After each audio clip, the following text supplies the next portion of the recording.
So, iisa ang philosophy natin sa education. Ngayon, sa move towards inclusive growth, so inclusion ang target natin. Sa move towards inclusive growth, nakita natin, interagency yan. Now, paano natin maintindihan yan? At the back, sa likod po ng inclusive growth governance natin sa Pilipinas, nandyan kasi si rights-based approach. So, si rights-based approach, mahalaga ito kasi ito yung foundation, ito yung basic approach natin sa pag-implement po ng inclusive programs natin sa government. So, basically, what is the rights-based approach? So, ano itong RBA? The rights-based approach is very simple. Simple yan lang yan.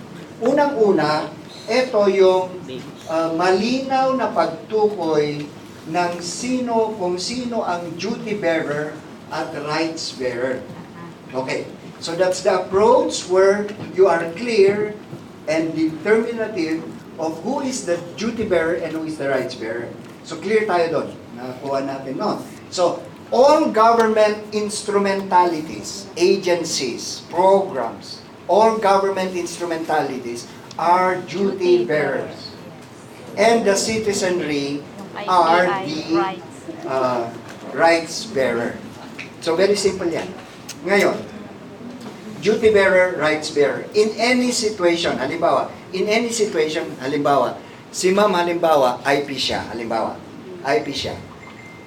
As DepEd, duty bearer siya kahit IP siya.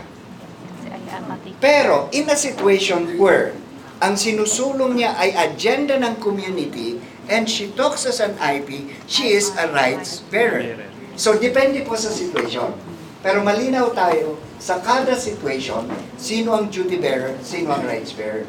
Now, in the implementation of, when you now are clear about kung klaro ka na sino ang duty bearer, sino ang rights bearer, in lahat ng situation po, ang i-apply natin yung 7 principles. Participation, accountability, non-discrimination, transparency, human dignity, empowerment, at rule of law. Panther. Diba? So, sa lahat ng situation, tukuyin sino ang duty bearer, rights bearer. Tapos sa situation na yan, paano ang sumusunod na prinsipyo? Una, partisipasyon. Kalawa, accountability. Non-discrimination. Transparency. Human dignity. Empowerment. Tapos rule of law. So, the principle, the rights-based principles of Panther, hindi lang ito theoretical. It is actually a way of life. Tayong lahat sana, Diyos ko, kung lahat sana tayo rights-based ang approach sa buhay, gaganda at ang buhay eh.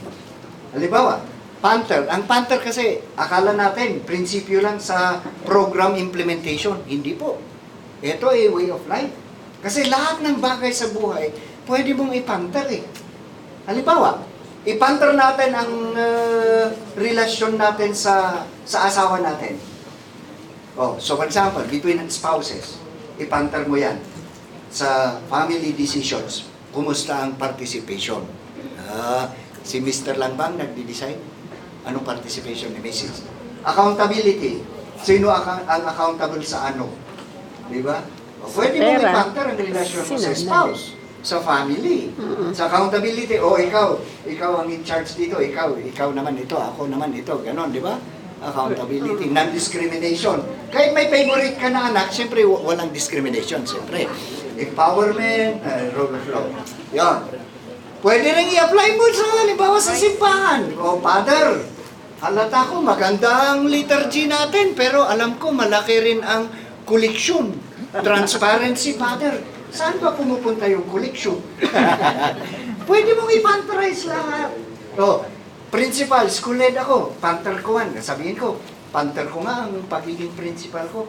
Sa SIP formulation, kumusta ang participation? Sino ang nagplano para sa school? Lahat ba involved ang teachers? Nakiparticipate? O yung mga paborito ko lang na teacher? Diba? O, so, pwede mong i-panterize yan. Accountability. Sino ang accountable sa ano sa SIP formulation? Di ba? Sa transparency. Maraming hindi alam ng teachers na si school head lang nakakaalam. Di ba? Lalo na sa pondo. Di ba? Anyway, pwedeng i-punctualize lahat. So itong tinatawag natin principles ng rights-based way of life. Yan. But anyway, i-apply mo yan, gawin mo yan sa program. So, sa lahat ng programming natin, program development natin, yan ay sa central office, sa regional division, school level, rights-based yan. Diba? So lahat ng agency nga ngayon, sinusubukan maging rights-based. Lahat yan, sinusubukan natin rights-based. So, the way to be inclusive, ang pamaraan ng maging exclusive ay through the rights-based approach. Ang maganda kasi sa rights-based approach, once we are able to respect rights, di ba? Once we are able to respect rights, I would not really care if you do not like my face. I would not really care if I do not like your opinion. I will not agree with your opinion. No problem. But we can still include each other because we will respect yung rights ng isa't isa. So we may not like each other, we may not agree with each other, but we can include each other kasi we respect rights. Diba? So yun ang kagandahan ng rights-based approach. It's a basic mode of relationship. Rights-based tayo. Even without agreeing with each other, even without liking each other. But if we agree with each other and we like each other, ay mas maganda ang buhay pag gano'n, di ba? But that's very ideal. Anyway, yun po. So being inclusive, yan yung mode natin. So ngayon, pag i-apply natin yan sa IP education, nakikita natin na komplikadong sitwasyon pala to. Kasi pag i-rights-based natin, ang approach natin sa pag-appreciate sa katotohanan ng IP, mundo ng IP, parang makikita based sa sharing natin kahapon, may mga bagay-bagay na sadyang sa ancestral domain yan, di ba? So may mga bagay-bagay na ancestral domain yan. May mga bagay-bagay na national yan. So pag sa mundo, tinitignan mo yan, may national na mundo o mainstream. Tawagin natin mainstream. Although, we're trying to avoid the word mainstream already kasi it's confusing. Dalawang meaning na kasi ngayon yan eh. Halimbawa, ang isang meaning kasi ng mainstream ngayon, yung dating meaning, ang mainstream ay yung dominant culture, di ba? Ngayon, ang mainstream ngayon, ang bagong meaning niyan, lalo pag taga-UP ka, ang mainstream means, pag i-rights-based mo lahat yan, mini-mainstream mo. So, positive yung meaning yan. Pero it's confusing. So, we try to avoid mainstream. But anyway, if we refer mainstream, pag ang tinutukoy natin sa mainstream ay yung dominant culture, tapos ito yung minor culture, nakikita natin, based sa sharing po natin kahapon, may mga bagay-bagay na sa AD yan. May mga bagay-bagay na sa ancestral domain yan. Ngayon, nakita natin, historically, nagka-excludan tayo. Ngayon, nung walang, for a period of time, nung national building stage tayo, walang policy na nag-uugnay sa mundong ito, walang national law, walang national policy. Hanggang pumasok si IPRA. Di ba? Pumasok si IPRA, yun yung policy, national law, that tries to meet itong dalawang mundo. So, ang IPRA po is a legal framework. Ito po ay isang legal framework.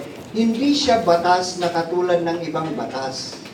Ito po ay framework siya. It's a legal framework trying to reconcile the dominant world, national community, with the minority community. Ngayon, ganyan yan. So, in short, ito yung parang ikatlong mundo. Itong mundo ng ugnayan. Di ba? So, mundo 1, mundo 2, mundo 3. Di ba? So, halimbawa dito, ito ang gusto kong sabihin. May mga bagay-bagay nasa 80 lang yan. Halimbawa, bagay-bagay, yung na-share kahapon na itsura ng AD, yun. Tapos may national. Pero ang sinusubukan natin, ano kaya ang pwedeng natin pag-ugnayan? pag-ugnayin. Di ba? May mga bagay ba na AD na pwedeng iugnay sa mga bagay nasyonal? Okay. Now, let's go now education. Sa side ng education, may mga bagay edukasyon ba na pwedeng iugnay? So, in short, yung kaalaman, yung yung development, paglago ng kaalaman sa AD, responsibilidad po yan ng elders. Di ba? So, yung paglago ng kaalaman sa AD, responsibilidad ng community yan. Hindi DepEd. Wow. Tayong nasa DepEd, alangan na makialam ka sa AD. Ano ka? Espanyol? Hayaan mo yan. I mean, we recognize, we respect that, may daloy din yan sa kanila. Sa atin naman, meron ka namang Department of Education, si DepEd naman, ay si IP naman, hindi siya nagkukunwaring taga-DepEd, di ba? Hindi naman nakikialam si IP sa mga polisiya DepEd. DepEd lang yan, national naman yan. Ngayon, may mga bagay-bagay ba na pwede tayong magkaugnay? So, you now have iPad. iPad is a education system, isang sistema education na nag-uugnay sa mga bagay-bagay national at bagay AD, pero hindi siya nakikialam sa mundong AD na sadyang para sa IP lang. Halimbawa, so si iPad nandun. So, halimbawa, yung paglago ng IKSP, hindi yan trabaho DepEd. Accountability yan ng elders sa tribo niya. Pero, may mga bagay-bagay ba, may mga IKSP ba, na pwedeng makasalubong naman ang national system o national education system. Ano? Diba? So, yung pag-meet, pag-reconcile ng mga education matters from the IPs na pwede nilang, sa tingin nila, pwede nilang i-share sa atin, at yung mga bagay-bagay DepEd na pwedeng makasalubong sa IKSP ng DepEd, yun yung iPad. Pero, may mga bagay-bagay DepEd na DepEd lang naman. Diba? So, not all and everything can be put together. There are only certain elements from both worlds na pwedeng magkasalubungan based on IPRA. What do you think? Ako, tumahimik na. Tumahimik. Mga kasama ko po bang katutubo, ano sa tingin ninyo? Halimbawa, spiritualidad natin na katutubo. Kahit aanhin natin, hindi maintindihan ni DepEd yan. Diba? Pero may mga elemento ang spiritualidad natin na pwedeng isalubong sa pagkakristyano ng DepEd. Diba? Yun. Pero yung totoong kabuuan ng spiritualidad natin katutubo, imposibleng malagay natin yan sa DepEd. So, ang kultura IP, hindi mo yan pwedeng ilagay sa DepEd.